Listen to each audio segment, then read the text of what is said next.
Hi there, everyone. This is Kyle coming to you again with another lecture. I hope everyone's doing well. This week we are talking about the medieval era, and this is the first in a series of weeks that we'll do that are focusing around different stylistic periods in music. So, as a quick review, last week we thought about the different instrument groups, and so we talked about winds and strings and percussion and keyboard families. We didn't speak about any like the vocal instruments, but I think that's because we're going to spend a lot of time, especially in this week's, talking about vocal music largely. So I thought it would kind of be better spent on this week. So the style periods. In our previous lessons, we touched on really ancient music, dating back to like ancient Samaria and even further back. And today we're going to start, like I mentioned, a seven-part series focused on the different time periods. In general, many music historians break up the time periods into the medieval, the Renaissance, Baroque, classical, romantic, modern, and postmodern periods. Each, as you can maybe notice from this graph that we have over on the right hand side, they generally start to get smaller as we become more current, with the medieval period lasting the longest amount of time. Um, I thought it was helpful that your book says on page 59 that it's important for students to understand that from the very outset, that musical style periods do not start on January 1st and they don't end on December 31st of the dates listed. So today we're going to be talking roughly about the years 475 or 450, I think is what I put down, all the way to 1450.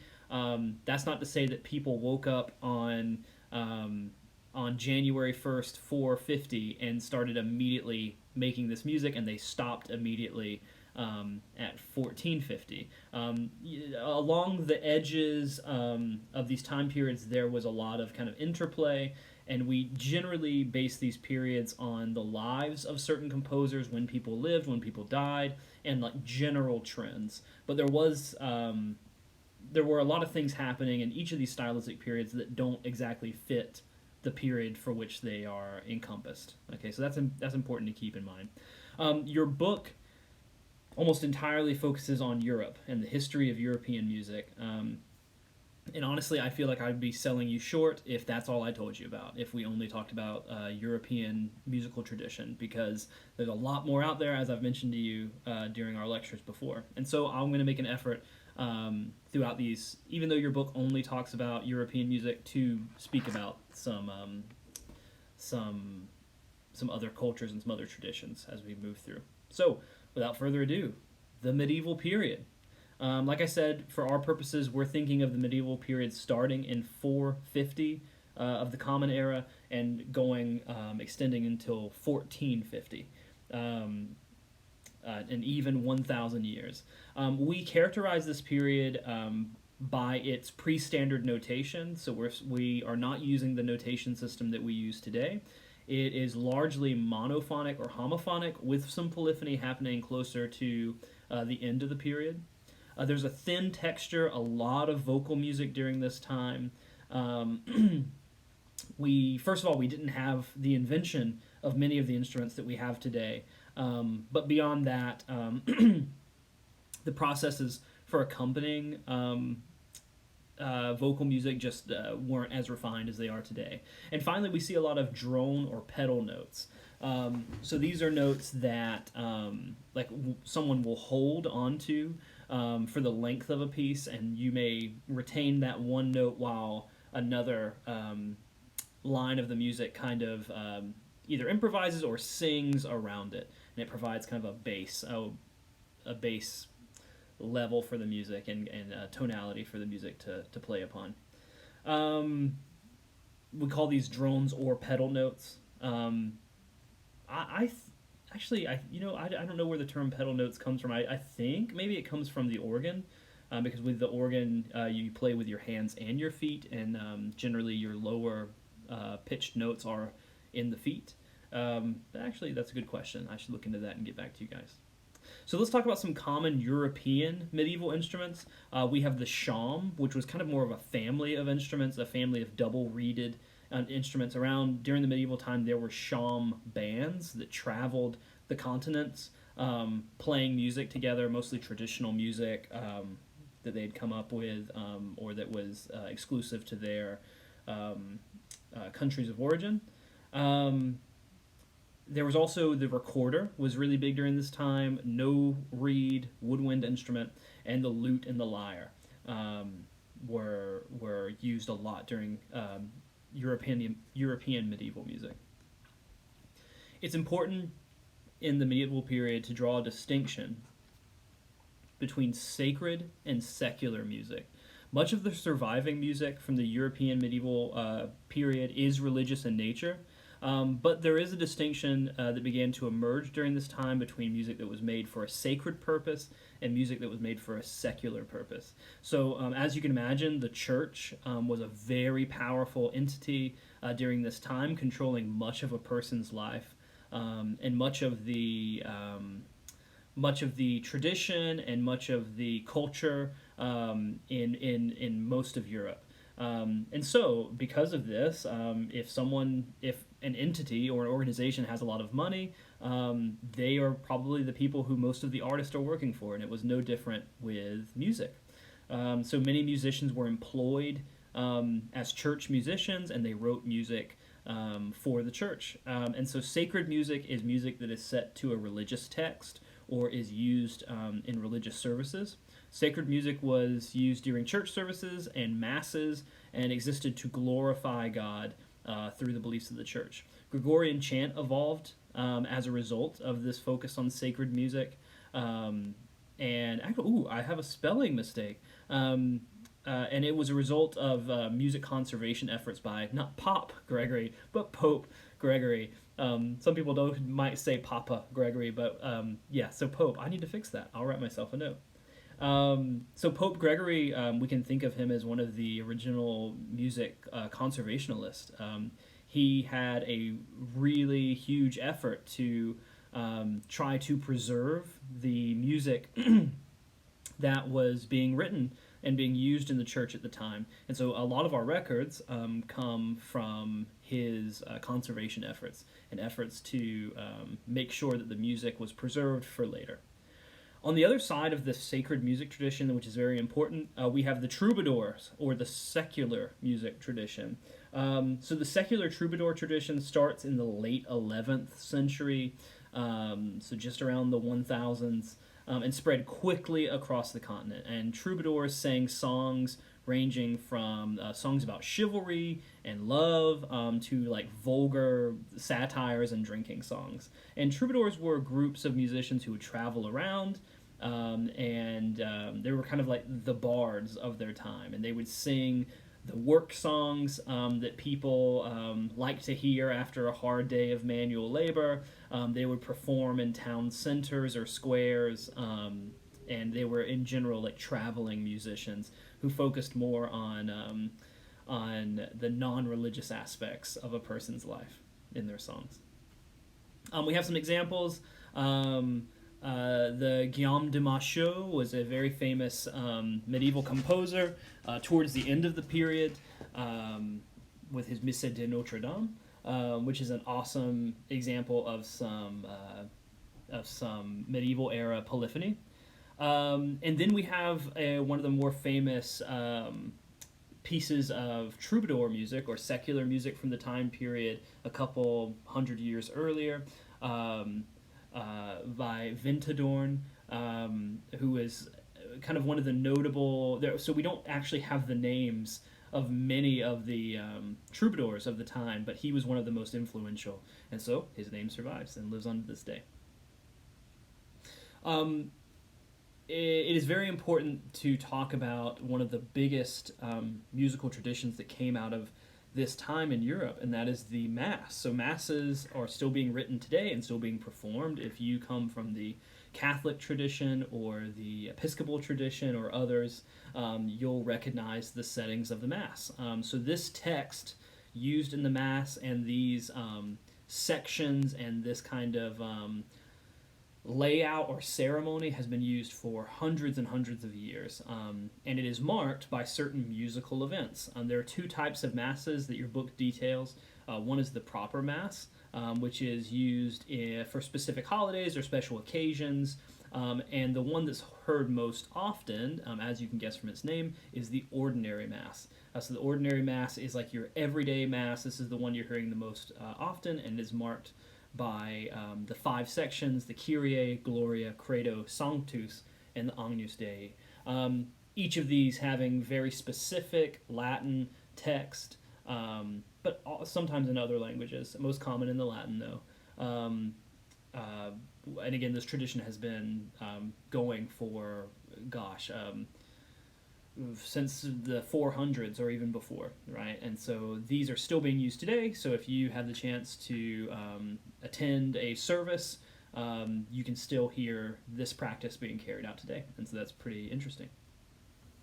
On the other side, again, we have, and back in our secular tradition, we have two groups popping up, both kind of German in nature, one called the Minnesingers and the other one called the Meistersingers. The Minnesingers were knightly German counterparts to the troubadours, so they were kind of existent almost exclusively in Germany, and they were knights or kind of that class in the caste system. The word Minne in Old German means love, and so they mostly sang about love. As we mentioned earlier, this was the non-religious aspects of a person's life. These were this was the pop song of the time, singing about love and love lost. Second, we have the Meistersingers, which is German, as you may guess, for master singer. And they were the best-known secular music group of all time in Germany, or at least back during that period. They consisted of guilds of composers and musicians who performed at a very high level and were known for their artistic skill. And these are the two that are detailed in your book. So there's an interesting development that takes place, and a very important development for music that evolves starting at the beginning of the medieval period and extends all the way to the end. You probably saw on the picture we featured at the beginning, but the medieval period by years is the longest period, or the most significant in the number of years of all the ones we'll be discussing. And so there's a lot of transformation that takes place during this 1,000 year period. Beginning at the end of the 6th century, Gregorian chant dominated sacred music. We mentioned Pope Gregory earlier, and so it was named for Pope Gregory. And this style continued for about 300 years until the 9th century. Chant can be understood as a single melodic line with no harmonic accompaniment. The texture of the music is monophonic, so it's one line of music, and every person in the group sings that one line of music. Sometimes it's by a soloist, and sometimes it is the tutti, or the entire group, all singing that one line. And again, it's set to religious text, typically parts of the Mass. It was nearly 1,000 years of development before composers began to think, hey, maybe I want to have more than one line of music. We have all these people in the group. Why don't we ask them to sing different notes? Why are they singing the same words and the same notes at the same times? And there are many theories about how this developed, but your book uses this one. So it guesses, because we don't know for 100% sure, that composers took that existing melody that they had been singing for a long time, whatever the group, and they called this the cantus firmus. So the firm foundation of everything that's going to be built on top of it. And eventually, they added a second line to it. It is important to note that church musicians referred to this as early harmony as organum. And so you'll see that word pop up a few times, but we can think of polyphony or many notes, meaning organum. Those are interchangeable with each other. So it's believed that before there was polyphony, there was homophonic music, meaning that there are separate notes, but they're singing at the same rhythm, so their lines are exactly the same. Meaning that the tunes that they sang were originally in an octave. So here, I'll come over to my keyboard And I'll play one for you. The example that we always use is Mary Had a Little Lamb. So they might have started off and said, well, instead of all of us singing this note, what if one person goes down the octave? So someone else starts down here, and someone starts here, and then they sing. And then they said, okay, well that's kind of nice. What if one person goes up a fourth? And then they said, okay, well that's nice, and what if someone goes up a fifth? And then they can even add the octave on top. And all of a sudden you go from this fairly anemic line by itself to a fuller sound. Right? And so that's the beginning of harmony for us there. That's the beginning of harmony in Western music, and we would call this homophonic texture because they're all singing the same rhythm, they're just singing it on different notes. Okay, and that is to be there's a line to be drawn between homophonic music and polyphonic music. Polyphonic means many voices or many sounds, and polyphonic music means they're not only singing different notes, but they're also singing different rhythms from each other. I've kind of given you some examples here. Oh gosh, and for some reason, one of these links is not showing the thing that I wanted to show. So I will also fix that. Wow, this has never happened before. So the three types of chant are monophonic plain chant. We have some Guido of Arezzo. The two-part organum. This is actually a really interesting piece. This was only discovered recently, I believe, by some University of Cambridge PhD students. It's an anonymous piece of music. And we didn't think that two-part organum started for another 100 or more years. And so this is an interesting addition to our current catalog. It is, as of this moment, known as the number one earliest example of two-part organum. It's fairly recent. And then finally we have four-part polyphony, where we have some parotene as some call them, with a virdit omnes. Word painting was an important part of Western music and Western songwriting. Much of the text of music, or much of the text that music was set to during this time was of sacred nature, and thus it had to be treated with a great respect and great artistry. In an effort to relay the importance of the text, because we have to remember that sometimes this text was being sung in Latin, which was a different language from the vernacular that many of the church attendees would speak. If I'm a German person and I can't read or write, but I at least understand how to speak German, but you're singing to me in Latin, it doesn't make a lot of sense. And so they made an effort to depict the message of the language to the listener. And they did this in several ways. So in an effort to relay the importance of the text, composers would utilize melismas on particular important words. So maybe on a certain word, rather than singing one note on that word, you might sing several notes. If I think that lamb is the important word for Mary Had a Little Lamb, I'd sing Mary had a little lamb, and so you sing multiple notes on one word to say this is the important word, right? So there you go.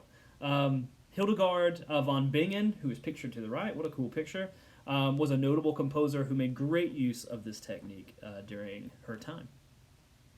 She's now a saint.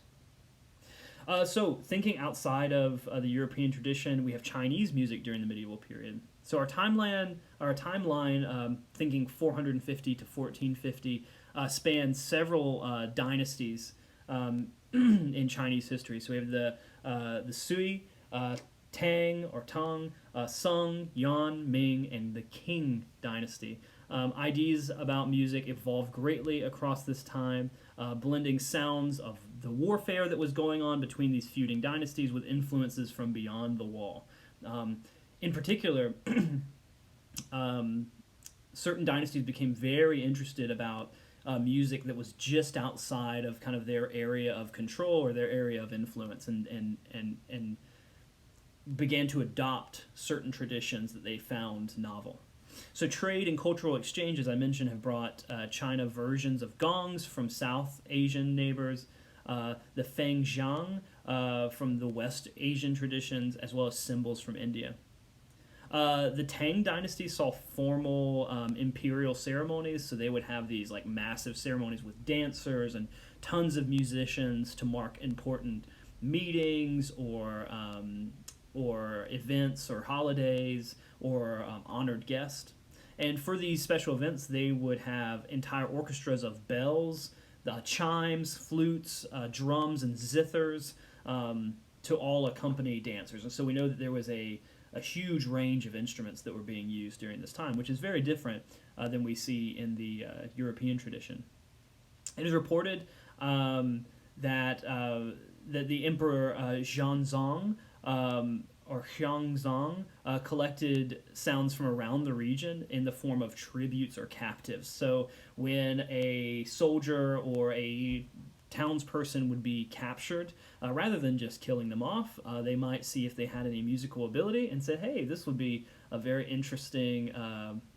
A very interesting idea for some of our visiting guests, and maybe I'll keep you around if you play your traditional music for us when the time comes. There's a video here you can listen to kind of what the sound of the Tang Dynasty sounded like, obviously using some modern instruments, but I think they perform with a certain degree of historical accuracy as well. The Song and Yuan dynasties in particular were very interesting. So there was continued conflict that brought, like I mentioned, a lot of cultural exchange during this time. Multiple instruments that still survive to this day resulted in this period or came from this period. There was also the idea of Chinese opera that had been going on for centuries but really blossomed during this time. The Chinese musical theater accommodated kind of a diverse and expanding kingdom on the stage, so it told the stories of this larger group of people who were now encompassed in a single dynasty. There were standard songs for specific situations or emotions that could be used in any opera, thus making it easier to communicate a story to a mass audience who may have spoke different dialects.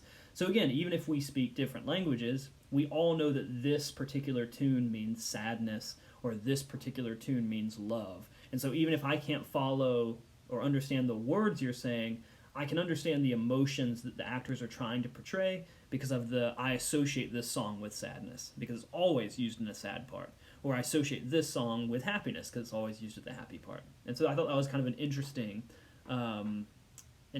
use of music. We see this return later, kind of the turn of the century in Western music when you have silent movies. We see kind of a similar thing where there's like a book of standardized sad and happy and songs for different occasions. In Latin American music and during the medieval period, so the best records of ancient Mesoamerican music come to us from the Aztecs and the Mayans. Large ensembles of played instruments and sang and danced during different ceremonies. And there was actually this really interesting fresco that was left behind from Bonampak. And you can see this dates, the original dates back to 18 or 800 of the Common Era. And you can see here that there's pictured horns and drums and shakers, trumpets as well, all sorts of instruments that were being used during this time. And despite their kind of vast cultural and artistic differences during these times, there was a lot of kind of commonality amongst the musical tradition during these times, during the medieval period. Some common Latin American instruments used during what we would call the medieval period were the flute and the panpipe and the drums. Particularly this picture on the right here is really interesting. It's a split drum, and so you can kind of see there's a line that cuts the drum in half, and this allows the player, depending on what part of the drum they're playing on, to get different pitches from the drum. I think it's also interesting the amount of detail work that goes into the decoration of the instrument. This is as well something that we don't see on many European instruments around the same time. There's a certain amount of standardization with many of the European instruments, but many of these ceremonial instruments in Latin America are very intricately decorated, and we can see that through some of these examples here. And that brings us to our key terms, which please feel free to look over, and our listening examples. So I picked some Guillaume de Machaut, some Hildegard von Bingen, and a Kyrie to represent the European piece that we talked about. There's some Ming Dynasty court and like Taoist music. The Wuhan Conservatory of Music did a presentation, I think it was at the University of Michigan, called Musical Echoes and Reminiscences from Southern Song Dynasties. And so I think that's an opportunity to hear some Song Dynasty music there that you may be interested in. And then we have some clay flute music, as well as an album by Lozano that details some of the traditional ancient Aztec and Mayan traditional music. I think something interesting in there is some of the drones that you hear in that music, which do share a lot in common with their European counterparts. As always, if you have any questions or concerns, please feel free to reach out to me at kyle.berry@hdtc.edu. I will fix those couple of things that I noticed in the slideshow. That's very strange. I can't believe I missed those. And I hope you guys have a great evening.